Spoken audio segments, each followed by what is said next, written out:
Orange Sky Audio presents a Faery Bargains Collection, Books 1, 1.5, and 2 by Melissa Marr. Narrated for you by Mandy Kaplan and Laci Morgan.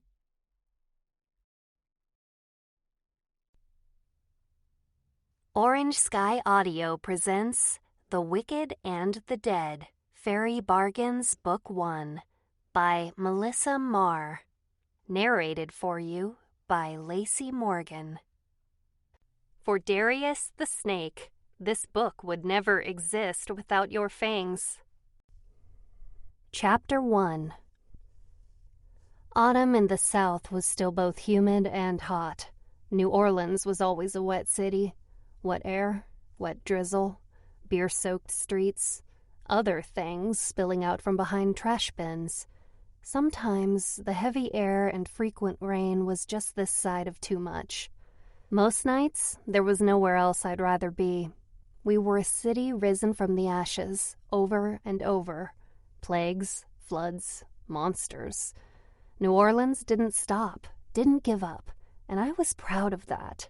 Tonight, though, I watched the fog roll out like a cheap film effect, and a good book in front of a warm fire sounded far better than work. The nonstop rain this month would wash away evidence of the things that happened in New Orleans' darkened corners, but I could prevent bloodshed. It was more or less what I did. Sometimes I spilled a bit of blood, but if we weighed it all out, I was fairly sure I was one of the good guys. More curves and sass than actual guys, but the point held. White hat, dingy around the edges. I blame my persistent nagging guilt.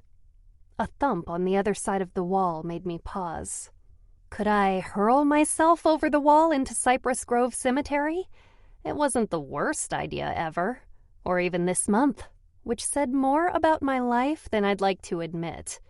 I listened for more sounds. Nothing. No scrabbling, no growling. I needed to be on the other side of the wall, where tombs were lined up like miniature houses. The tree branches I'd used last time were gone, probably trimmed by someone who saw their potential. Now, there was no graceful way to hurl myself over the 10-foot wall. Every cemetery in the nation now had taller walls and plenty of newly opened space for the dead.